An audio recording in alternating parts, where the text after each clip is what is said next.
Good morning students of the 10th standard. Today we are going to continue the part left in the chapter on mitosis. So in the last class I was telling you about the cytokinesis or the cytokinesis in plant cell and the animal cell. There is a slight difference in between the plant cell and animal cell. We'll see here, this is the animal cell. You can see the cytokinesis, how it is taking place. The cell has, in the end of the telophase, you can see already the division has started. The nuclear membrane is reappearing, the chromosomes have again become thin, and the cleavage or furrow occurs from either of the side. That means we call it a centrifugal origin, and from periphery to go to the center and ultimately cut off the two cells. So you have to think it three-dimensionally it is taking place. Now you can see how it divides.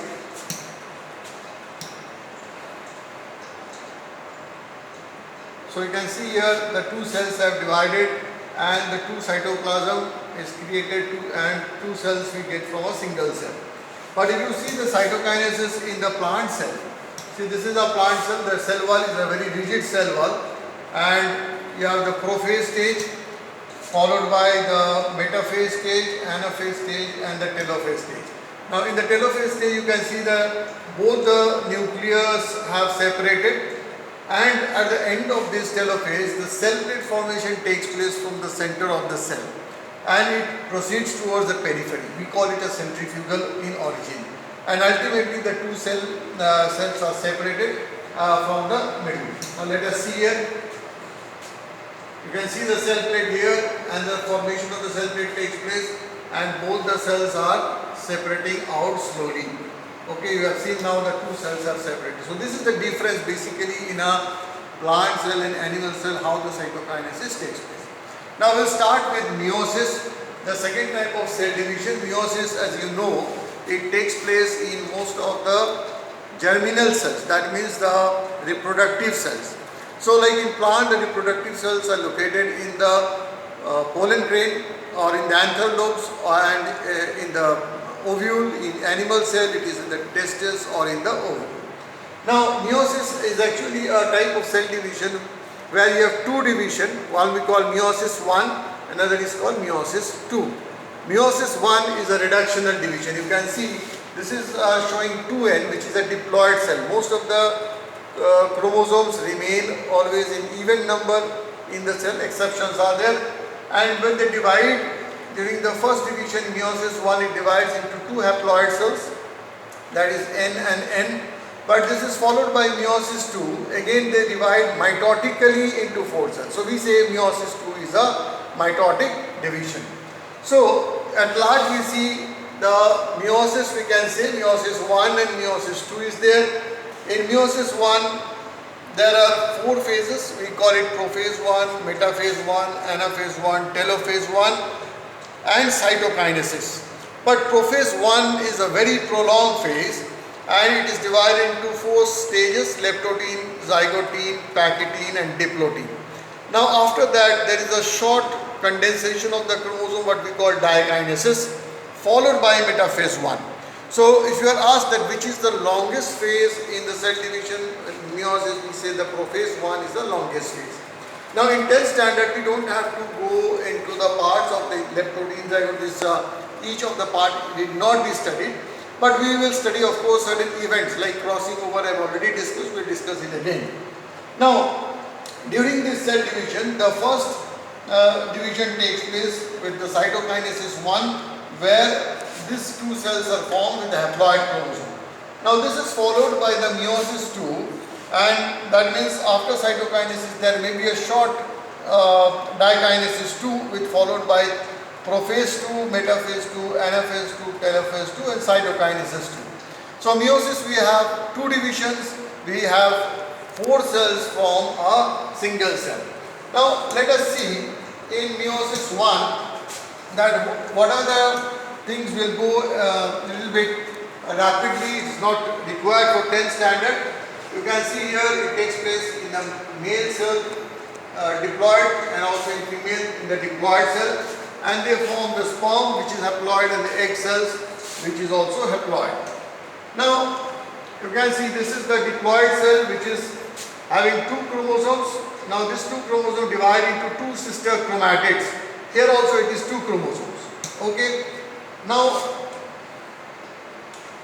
you can see that this is the division. That means from diploid cell is in meiosis they are forming one cell. We start with 2 cells, we get one cell each. This is meiosis 1 where the reduction has taken place, and meiosis 2 again divides. There is no reduction in the chromosome. We have one cell, one chromosome here, one chromosome here. Here also in the 4 gametes we have the one chromosome each. That means reduction has taken place in meiosis 1. Here no reduction takes place. It divides just like mitosis into 4 haploid cells. Now let us see the prophase 1. As I said, in prophase 1 you have the leptotin stage. The first stage is the leptotin stage where usually the chromosomes, the homologous chromosomes come near each other. They are relatively thinner, and you can see here also the centrosome dividing. The nucleolus is present, the nuclear envelope is present.